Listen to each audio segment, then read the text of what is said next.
साथियों, यदि आपने भी अपने हाथ की उंगलियों में कोई भी रत्न धारण किया हुआ है तो ये एपिसोड आपके लिए देखने का पूरा सही कारण बनता है। क्योंकि हमने अपनी रिसर्च में यह पाया है कि लगभग 50% लोगों ने गलत रत्न धारण किए हुए हैं। इससे भी बढ़कर कई लोगों ने तो मारक ग्रह के रत्न धारण किए हुए हैं। मैं अंतिम फैसला आपके ऊपर छोड़ूंगा, लेकिन आप अपने लग्न और अपने रत्न से संबंधित एपिसोड जरूर देखें। आज हम धनु लग्न में पन्ना एमरल्ड पहनना चाहिए नहीं पहनना चाहिए इसका विश्लेषण कर रहे हैं। आप अपनी जन्म पत्रिका अपने समक्ष खोल करके रखें और अपने लग्न और अपने रत्न से संबंधित जो एपिसोड है उसको देखने के लिए आप यहां आई बटन में जो लिंक दिया गया है वहां कर सकते हैं, या फिर आप YouTube में भी जाकर के सर्च कर सकते हैं। लग्न का नाम लिख करके, आचार्य चंद्रकांत लिख करके और अपने रत्न का नाम लिख करके। साथियों, कई वर्षों के जन्म पत्र का अध्ययन और लाखों कुंडलियों के अध्ययन के बाद हम ये कह सकते हैं कि यदि किसी की जन्म पत्रिका में शनि पीड़ित है तो उसको इस ग्रह की महादशा में इन 9 लक्षणों का, इन 9 कष्टों का, पीड़ाओं का अवश्य सामना करना पड़ता है। व्यक्ति कर्मचारियों, खासतौर पर 4th क्लास के एम्प्लॉय से सदैव परेशान ही रहता है। अपने ही परिवार का विरोध हर बार उसको सहन करना पड़ता है। शरीर के जोड़ों में गठिया का रोग बहुत युवा अवस्था में ही घर कर जाता है। पूरी की पूरी ये दशा इनके लिए मृत्यु तुल्य कष्ट लेकर के आती है और हर एक कार्य में इनके देरी अवश्य होती है। झूठे इल्जामों का इनको सामना करना पड़ता है।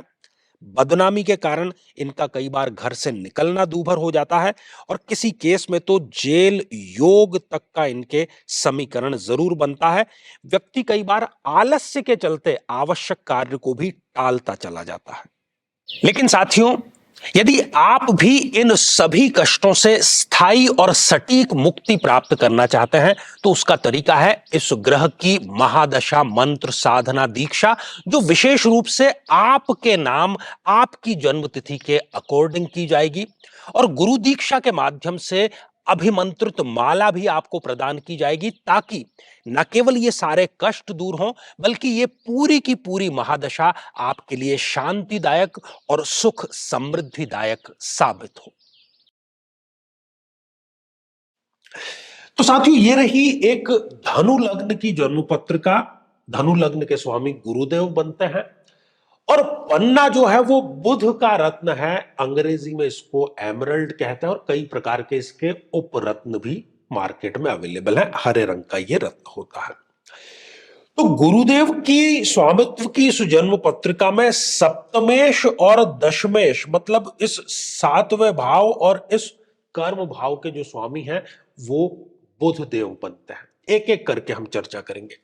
साथियों, बुध यदि इस जन्म पत्रिका में लग्न में ही विराजमान है, अवश्य ही आपको धारण कर लेना चाहिए।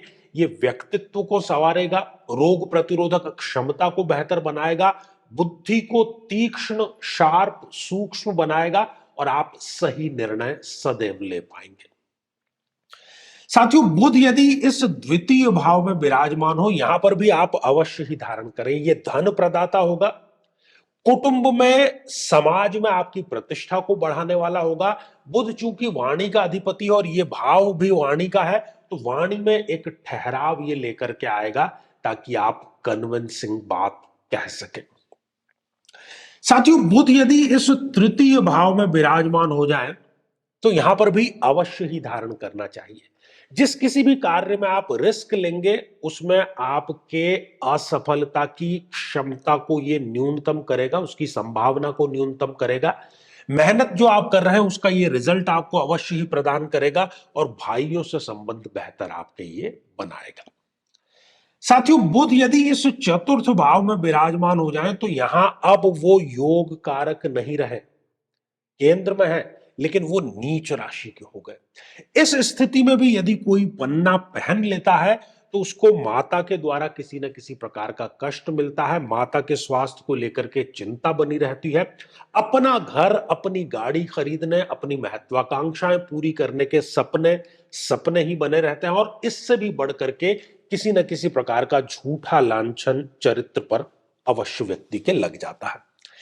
साथियों, बुध यदि इस पंचम भाव में विराजमान हो जाए, यहां पर अवश्य ही आपको धारण कर लेना चाहिए। ये प्रेम संबंधों को न केवल प्रगाढ़ करेगा, बल्कि प्रेम संबंधों को यदि आप विवाह में परिणत करना चाहते हैं, उसमें ये सफलता आपको प्रदान करेगा। शेयर मार्केट या कोई भी ऐसा फील्ड जिसमें कि आप आकस्मिक लाभ की तलाश कर रहे हैं, उसमें यह आपको सफलता अवश्य देगा। संतान प्राप्ति की इच्छा रखते हैं तो उसका भी आशीर्वाद बुध देव आपको अवश्य देंगे। साथियों, बुध यदि इस छठे भाव में विराजमान हो गया, अब वो योग कारक नहीं रहा, अब वो इस त्रिक भाव में आ गया। अब उसको दो दो केंद्रों के अधिपति होने के कारण केंद्राधिपत्य दोष यहां पर उनको लग गया है। ऐसी स्थिति में कोई व्यक्ति यदि ये पहन लेता है तो उसको ENT, जिसको हम गला, नाक और कान के जो रोग हैं, उसका वो शिकार हो जाता है। वाणी में उसके ठहराव नहीं रह पाता, किसी न किसी प्रकार का विकार आ जाता है। छोटी बड़ी जेल यात्रा, कोर्ट कचहरी, मुकदमा, अज्ञात भय, नशा, अवसाद, ये सारी स्थितियां उसको भोगनी पड़ती है। साथियों, बुध यदि इस सप्तम भाव में विराजमान होकर के पंच महापुरुषों में से एक योग भद्र योग का यहां पर उन्होंने निर्माण कर दिया। अति सुंदर स्थिति, अवश्य धारण करना चाहिए। विवाह यदि नहीं हो पा रहा है, उसकी संभावना को यह बढ़ाएगा। दाम्पत्य जीवन में किसी प्रकार की खटास है, उसको ये ठीक करने का कार्य करेगा। और यदि आप कोई व्यवसाय पार्टनरशिप का करते हैं तो उसमें भी आपको सफलता अवश्य प्रदान करेगा। साथियों, बुध देव यदि इस अष्टम भाव में विराजमान हो गए तो पुनः इस स्थिति में उनको केंद्राधिपत्य दोष लग जाएगा और यहां पर पन्ना बिल्कुल धारण नहीं करना बनता है। ये मृत्यु तुल्य कष्ट लेकर के आएगा। ससुराल से संबंध आपके खराब करेगा। कोई पुराने किए गए पाप आपके समक्ष आकर के खड़े हो जाएंगे। तो कुल मिलाकर के यहां पर त्याग जो है नहीं पहनना चाहिए। साथियों, बुध यदि इस नवम भाव में विराजमान हो जाए तो यहां पर आपको अवश्य ही धारण करना चाहिए। यह भाग्योदय कारक है। स्पिरिचुअल फील्ड में, रिलीजियस फील्ड में, प्रोफेशनल फील्ड में, सब में यह आपको गतिशील बनाएगा, विकासवादी बनाएगा, सोच को प्रगतिशील करेगा। मीटिंग्स जितनी आप करते हैं उसको ये फ्रूटफुल अवश्य बनाएगा। साथियों, बुध यदि पुनः इस दशम भाव में विराजमान होकर के भद्र नाम का पंच महापुरुष योग यहां पर स्वग्रही होकर के वो बना रहे हैं, बहुत ही उत्तम स्थिति है। कर्म में, अपने फील्ड में यह आपको एक प्रकार से राजा बनाने का कार्य करेगा। यहां पर आप देखेंगे तो पिता से आपके संबंध ये बेहतर करने का कार्य करेगा। आपकी प्रतिष्ठा को बढ़ाने का कार्य करेगा। जिस पद पर हैं उससे प्रमोट करके बहुत बड़ा पद आपको ये दिलाने का कार्य करेगा। ये एक सेलिब्रिटी बनाने का योग भी आपकी कुंडली में बना रहा है। साथियों, बुध देव यदि इस एकादश भाव में विराजमान हो जाए, यहां पर अवश्य ही धारण करना चाहिए। ये लाभ को बढ़ाने वाला है, आय को बढ़ाने वाला है, विशेषज्ञता को बढ़ाने वाला है, इच्छाओं की पूर्ति करने वाला है। साथियों, बुध यदि इस द्वादश भाव में विराजमान हो जाए तो अब पुनः वो यहां पर अब योग कारक स्थिति में नहीं रहे हैं, नहीं आपको धारण करना चाहिए। नहीं तो वो खर्चों को बढ़ाएगा। विदेश में कोई कार्य करते हैं वहां पर कोई बड़ी उलझन पैदा कर सकता है। विदेश व्यापार यदि करते हैं उसमें ये समस्या पैदा कर सकता है। कोर्ट कचहरी, मुकदमा, अज्ञात भय और छोटी बड़ी जेल यात्रा का भी ये योग यहां पर बना रहा है। मैंने कहा पूर्व में भी आपको कि अंतिम निर्णय आपको करना है। तो धनु लग्न की इस जन्म पत्रिका में योग कारक होते हुए भी यदि चतुर्थ में, छठे में, आठवें या 12वें भाव में बुध देव विराजमान है तो बुध का रत्न आपको नहीं धारण करना है। अब जिन परिस्थितियों में मनाही है उसमें यदि आपने धारण किया हुआ है तो तुरंत प्रभाव से आप उसको उतार दीजिए, यही आपके लिए बेहतर रहेगा। श्रृंखला हमारी जारी है, बहुत वैज्ञानिक और सटीक रिसर्च बेस्ड है। इसको देखे बिना कोई भी रत्न आपको धारण नहीं करना चाहिए। साथियों, अब समय है आज के हमारे कमेंट को शामिल करने का।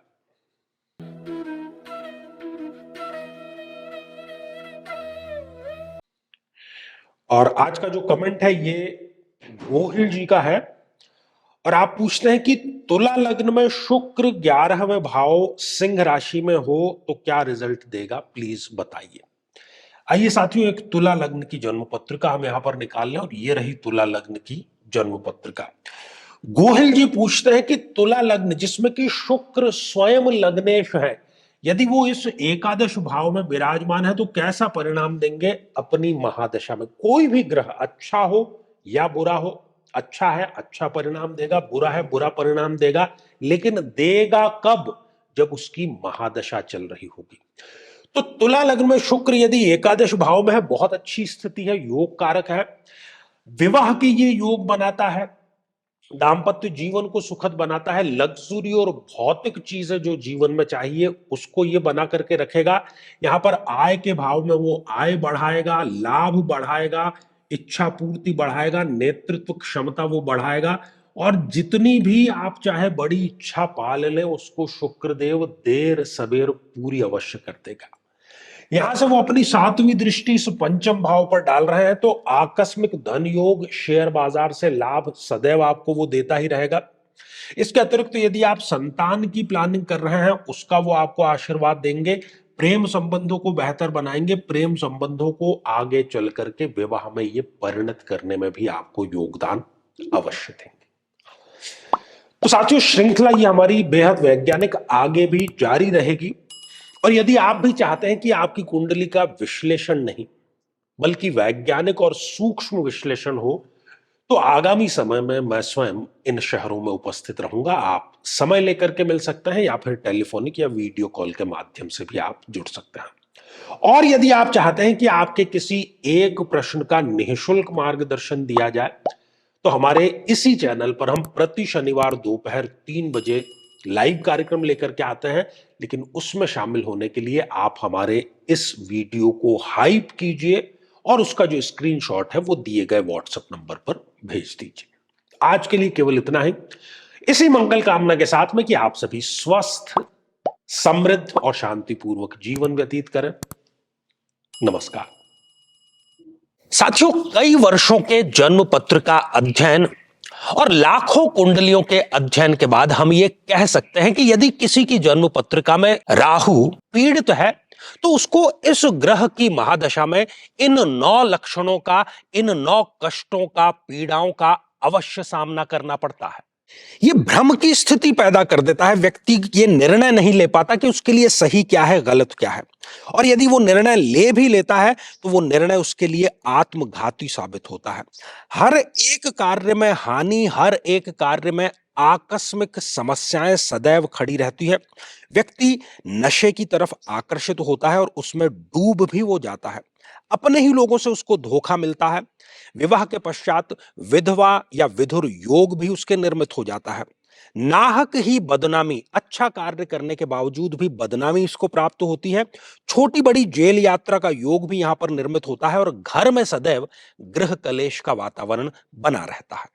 लेकिन साथियों, यदि आप भी इन सभी कष्टों से स्थायी और सटीक मुक्ति प्राप्त करना चाहते हैं तो उसका तरीका है इस ग्रह की महादशा मंत्र साधना दीक्षा, जो विशेष रूप से आपके नाम, आपकी जन्मतिथि के अकॉर्डिंग की जाएगी। और गुरु दीक्षा के माध्यम से अभिमंत्रित माला भी आपको प्रदान की जाएगी, ताकि न केवल ये सारे कष्ट दूर हों बल्कि ये पूरी की पूरी महादशा आपके लिए शांतिदायक और सुख समृद्धिदायक साबित हो। साथियों, कई वर्षों के जन्म पत्र का अध्ययन और लाखों कुंडलियों के अध्ययन के बाद हम ये कह सकते हैं कि यदि किसी की जन्म पत्रिका में केतु पीड़ित है तो उसको इस ग्रह की महादशा में इन 9 लक्षणों का, इन 9 कष्टों का, पीड़ाओं का अवश्य सामना करना पड़ता है। किसी न किसी प्रकार की तंत्र बाधा का बना रहना, बहुत आसानी से और बहुत जल्दी नजर लग जाना, त्वचा अर्थात स्किन से संबंधित रोग हो जाना, व्यक्ति का अकेलेपन का शिकार हो जाना, किसी न किसी प्रकार का झूठा कोर्ट केस इन पर होता है। व्यक्ति डिप्रेशन में जाकर के नशे का सेवन करना शुरू कर देता है। कितना ही अच्छा कार्य करे लेकिन उसके पक्ष में केवल बदनामी ही आ जाती है। शत्रु जिधर देखो उधर नए नए पैतरे अपनाते रहते हैं और व्यक्ति घर में भी गृह कलेश का शिकार होता रहता है। लेकिन साथियों, यदि आप भी इन सभी कष्टों से स्थायी और सटीक मुक्ति प्राप्त करना चाहते हैं तो उसका तरीका है इस ग्रह की महादशा मंत्र साधना दीक्षा, जो विशेष रूप से आपके नाम, आपकी जन्मतिथि के अकॉर्डिंग की जाएगी। और गुरु दीक्षा के माध्यम से अभिमंत्रित माला भी आपको प्रदान की जाएगी, ताकि न केवल ये सारे कष्ट दूर हों, बल्कि ये पूरी की पूरी महादशा आपके लिए शांतिदायक और सुख समृद्धिदायक साबित हो।